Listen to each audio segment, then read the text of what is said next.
My sister-in-law mocked my pregnancy, demanded my twin names, and even tried to claim them first. But I responded in a way she never expected. I'm Leia, 32, married to Jack, 34, for 4 years. We have a 3-year-old son and are now expecting twins, a boy and a girl. This story involves Jack's sister-in-law, Miranda, 36, who is married to his brother Tony, 40. They've been married for 7 years. Miranda and I are complete opposites. She's outspoken, loves being the center of attention, and always has an opinion. I'm more reserved and prefer to observe quietly. From the start, I told Jack that Miranda and I would never be close, and we've kept things polite but distant since then. The issue started during my first pregnancy 3 years ago. Miranda and Tony had been trying for children without success. Whenever someone mentioned my pregnancy at family dinners, Miranda would either change the topic or make dismissive remarks, like how pregnancy wasn't a big deal, because millions of women go through it every day. She often disappeared to the restroom for long stretches. Midway through my pregnancy, Miranda unexpectedly offered to host my baby shower. I politely declined, explaining that my mother and sister were already handling it, but she kept pushing until I had to firmly say no. Things became stranger. Once we revealed we were having a son, Miranda grew fixated on knowing his name. At every gathering, every call and every text, she asked. When I explained we'd reveal the name at birth, she grew irritated and accused us of being secretive. When our son was born, we gave him a traditional Irish name that wasn't common in our area. Once revealed, Miranda couldn't stop gushing about how unique and beautiful it was. She brought it up constantly, praising it at every chance. Fast forward to this year. Miranda finally became pregnant around the same time I conceived the twins. She was about 9 weeks ahead of me. When we announced our twins, she immediately resumed her questioning, demanding both names. Her comments also became more hurtful. She joked that I'd gain double the weight with twins and never recover. At a family cookout after we were congratulated, she loudly accused us of getting pregnant just to steal her spotlight. Everyone knew we'd been trying for over a year, so her words stung. I chose to ignore her, knowing she thrived on drama. Still, her constant pestering about names made me suspicious. I asked Jack if he thought Miranda wanted our names so she could use them first, since she was due earlier. At first, he laughed, but eventually admitted it seemed possible. That's when I decided to test her. Jack's father's 61st birthday was coming up, and we were hosting. The twins' nursery wasn't finished yet, but I came up with a plan. I went online and designed custom wall decals with 2 names I liked, but wasn't considering: Rose Arwen and Luke Max. I completed the order but stopped before paying. Instead, I printed the order confirmation, showing the names clearly. The night before the party, I folded the paper and placed it in the nursery dresser's middle drawer, leaving it slightly visible, just enough for a curious person to find. Jack thought the plan was silly, but we bet $23 on whether Miranda would snoop. During the party, we didn't track her movements, but the next day the paper was still untouched. We assumed nothing had happened, but soon after, Miranda stopped asking about the names altogether, which was odd, considering her obsession. 4 weeks later, Miranda gave birth. At the hospital, when I asked the baby's name, she smiled smugly and said, "Luke Max." She looked at me directly, waiting for my reaction. Instead of being shocked, I went over the top, praising the name, calling it perfect and beautiful, and gushing non-stop for a full minute.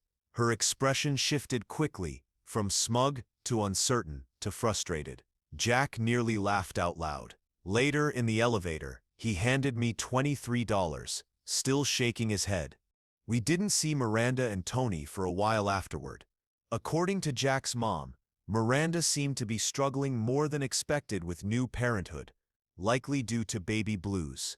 When I told my sister what had happened, she laughed but then said I might have been harsh setting Miranda up like that. I can't decide if I was wrong. Miranda made my pregnancy stressful with her constant comments and demands, and the fake names weren't even ones I wanted. Still, maybe I went too far. Should I feel guilty? Update 1. The situation with Miranda has grown more complicated than I thought. To explain why we never got along, I need to go back. When Jack and I got engaged after 9 months of dating, Miranda told relatives I was rushing him and might have trapped him somehow. When Jack's grandmother expressed excitement about having another granddaughter, Miranda remarked that she hoped Jack was certain. Our wedding made things worse. Jack and I had a traditional church ceremony with 151 guests, followed by a country club reception and an 11-day honeymoon in Ireland. In contrast, Miranda and Tony had a courthouse wedding with only immediate family, followed by dinner at a chain restaurant. Tony had proposed after Miranda gave him an ultimatum, which everyone knew about.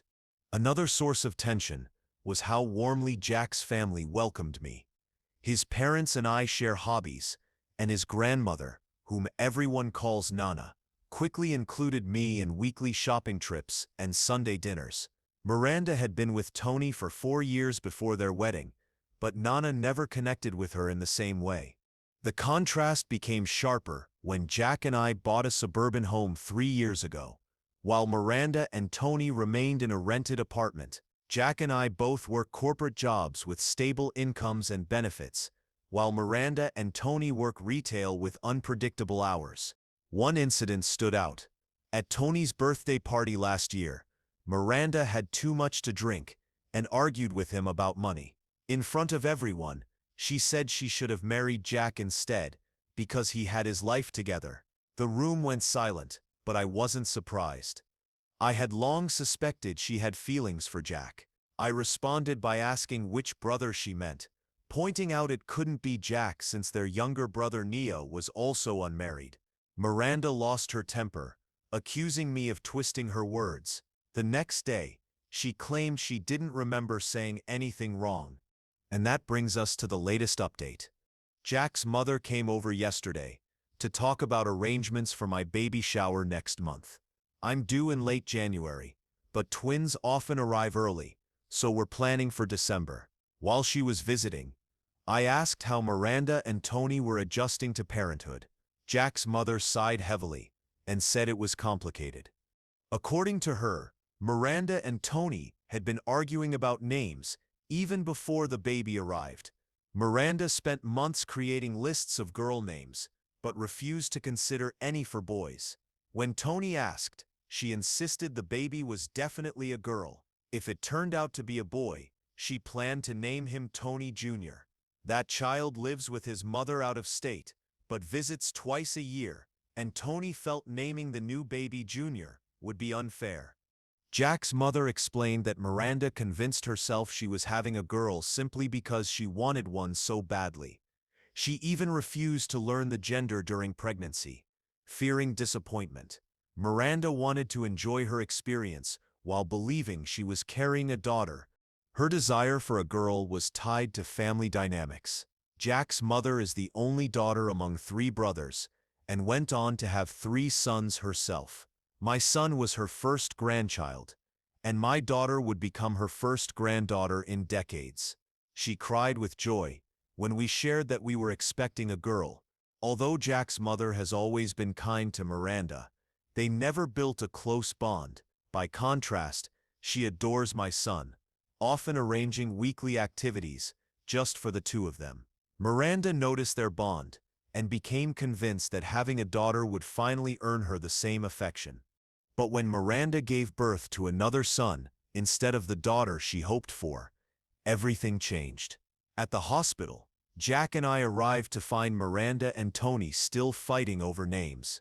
Miranda had never even mentioned Luke Max to Tony until then. He was shocked and angry, saying he disliked the names entirely and refused to sign the birth certificate. They left the hospital without choosing a name. By law, parents had 11 days to register. Eventually, Miranda gave up and told Tony to decide. He chose Bruce Rocky, Bruce after his favorite basketball player, and Rocky from Miranda's suggestion. In the end, Miranda's attempt to use the fake names lasted only until Tony stood firm. Since then, Jack's mother said Miranda has been withdrawn. She meets the baby's needs, but remains distant otherwise. Recently, she broke down in tears, saying she'll likely never have a daughter due to her age and fertility struggles. Despite all the trouble she's caused me, I felt sympathy. Having a healthy child should be enough, but I can understand her disappointment after months of imagining a girl. Ironically, this shared experience, wanting daughters but only having sons, might bring Miranda closer to Jack's mother. Miranda still doesn't know I set her up with the fake names, and I've told no one in the family about it. Some might say I should confess, but I see no reason to add more strain to her situation. I don't regret my actions. Miranda made my pregnancy difficult with constant demands and rude remarks, but I'm not cruel enough to push someone already struggling. Update 2. Things became far more complicated when Miranda eventually discovered the name trap. I gave birth to twins in early January, Rose and Froto Jack. Rose happened to be one of the fake names, but it had been on our original list long before. The overlap was a coincidence that later created problems. Both babies are healthy, and we're adjusting to life with 3 kids under 3. Jack took 2 weeks off, and his mother has been coming daily to help. The issue began when Jack's mother was holding Rose and commented on how pretty her name was. She said she'd seen it written somewhere but couldn't recall where. I brushed it off as a common name, but that night she called me. She remembered finding a paper in our nursery drawer during Jack's father's birthday party. At the time, she had been looking for baby supplies after one of the kids had an accident. While tidying the drawer, she noticed a sheet with the names Rose Arwen and Luke Max. She assumed those were our chosen names and thought nothing of it until Miranda used Luke Max at the hospital. Realizing Miranda must have snooped, Jack's mother grew furious. Not only that Miranda invaded our privacy, but also that I felt the need to create such a trap. I explained everything, my suspicions, the fake names, and why I did it. She wasn't pleased, but understood my reasoning, ultimately placing more blame on Miranda for snooping than on me for setting it up. The real trouble started when she shared the story with Jack's father, who later mentioned it to Tony. Tony confronted Miranda, who denied it at first, but eventually admitted going through our drawers. When she learned the names were fake, she broke down. Miranda confessed that she had planned to steal whatever names she found, hoping to upset me as payback for her own struggles. She admitted resenting my pregnancy and wanting to ruin something for me. Tony was furious, not only about the snooping, but also because Miranda admitted she tried to name their child purely out of spite. He insisted she apologize to us, but she refused, saying I had humiliated her with the setup and turned the family against her. She accused me of manipulation. The argument between Miranda and Tony escalated. Tony reminded her that she caused the problem by invading our privacy and trying to use the names out of malice. Miranda shot back that he was siding with me over her. Matters worsened when Tony admitted he never liked Luke Max and was relieved they named their son Bruce Rocky instead. Miranda then shouted that she hated the name Bruce Rocky and wished she hadn't had a baby at all if it wasn't going to be a girl. That night, Tony moved out and has been staying with Jack's parents for 3 weeks. He cares for baby Bruce during the day, while Miranda works, then returns him to her at night. Their communication is minimal. Jack's mother now finds herself caught in the middle, helping with both grandsons, while Miranda and Tony struggle to repair their marriage. She was deeply unsettled by the situation, worried the constant tension might affect baby Bruce. Meanwhile, Miranda had been telling anyone who would listen that I ruined her marriage through manipulation. She managed to convince some of Tony's co-workers and extended family that I was harsh and scheming. Jack was furious with both his brother and Miranda for dragging our newborns into their conflict. He wanted to cut ties until they resolved things. I agreed, though Jack's mother pleaded with us not to worsen the divide. I never imagined my small test would expose so much dysfunction in Miranda and Tony's marriage. All I intended was to confirm my suspicions about the stolen name. Now, a child was caught between two parents who couldn't even sit in the same room. Part of me regretted sparking it, but another part felt Miranda's behavior was bound to surface eventually. I just happened to be the trigger. Update 3. Miranda and Tony separated, and she vanished from our lives. Their divorce moved quickly since they'd only been married 6 years and shared little property. Tony kept their apartment and furniture, while Miranda moved in with her parents 2 hours away. The biggest issue was custody of baby Bruce. Miranda demanded full custody, arguing Tony's work schedule was too unstable. In response, Tony revealed that Miranda had once admitted she regretted having the baby. Jack's mother even testified about Miranda's actions during the name dispute, including her attempt to harm me out of spite. The judge was unimpressed by someone who would weaponize a child's name against family. Tony was granted primary custody, with Miranda receiving supervised visits every other weekend. She had to drive to our city for them, since the judge didn't want Bruce constantly traveling. Jack's parents oversaw the visits at their home. At first, Miranda complied, but she remained distant, often handing Bruce to Jack's mother while she sat on her phone. Soon she began missing visits. First one, then two, and eventually months passed without contact. She stopped answering Tony's calls about makeup visits, and when Jack's mother tried reaching out, the phone went straight to voicemail. Eventually we saw on social media that Miranda was dating someone new, a man she'd met at work before moving home. Photos showed them traveling, dining out, and living as if child-free in their 20s. Tony was heartbroken. Despite everything, he hoped Miranda would still step up as Bruce's mother. He carried guilt over their failed marriage, wondering if he could have done more. Jack's mother stepped in, caring for Bruce while Tony worked. She was already looking after my 3 children, so the cousins grew up side by side, a blessing for all of us. Miranda made one last appearance at Jack's grandmother's 85th birthday.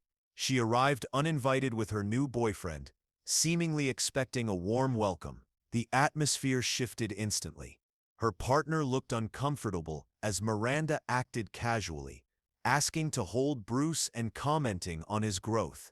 After a few minutes, Tony took Bruce back and reminded her that she wasn't allowed unscheduled visits. Miranda insisted she had every right as family. That's when Jack's father intervened, telling her she lost that right. After months of neglecting her son and speaking poorly of relatives, he asked her and her partner to leave. Miranda burst into tears, accusing everyone of turning on her and blaming me for ruining her life. Until then, I had stayed silent, but her words pushed me to respond. I reminded her that going through my belongings and trying to steal my baby's name was her choice, not mine. I told her she alone was responsible for her problems, and it was time to stop blaming others. She lashed out with insults and said she wished me lifelong misery. Her boyfriend, embarrassed, guided her toward the door as she hurled accusations at the family. That was 2 months ago. Since then, Miranda has cut off contact with everyone. Tony later learned she moved out of state with her new partner. She told others that Tony's family blocked her from seeing Bruce, a lie that was easier than admitting she abandoned him. Tony is now thriving as a single father. Bruce is a happy, healthy baby who lights up around his dad and grandparents. Recently, Tony began dating a coworker who has 2 children of her own. She understands his circumstances and gets along well with Bruce. As for me, I have no regrets about setting the name trap. Miranda's reaction revealed her true character, a person willing to walk away from her own child rather than face accountability was never going to be a stable parent. My twins are doing well, and my oldest loves being a big brother. Jack and I are exhausted but joyful with our 3 kids. Interestingly, Jack and Tony's relationship has grown stronger through this. They talk often and support each other as fathers. Family gatherings are calmer without Miranda's outbursts. Jack's mother can enjoy being a grandmother instead of managing chaos, and even Jack's father, normally quiet about disputes, has noted how much more peaceful everything feels. People sometimes ask if I'm upset with how things turned out. The truth is, I didn't cause Miranda to abandon her child or end her marriage. I simply set up a situation that showed her real self. She could have accepted being caught, apologized, and moved on. Instead, she chose to destroy her relationships rather than take responsibility. Bruce is better off without a mother who resented him from the start. Tony is better off without a wife who married him out of convenience and wished she'd chosen someone else. And the family is better off without the constant drama. My little test worked far better than expected. What I thought would just embarrass Miranda ended up freeing a child from a neglectful parent and Tony from a toxic marriage. Sometimes, the best way to reveal someone's character is simply giving them enough room to show it.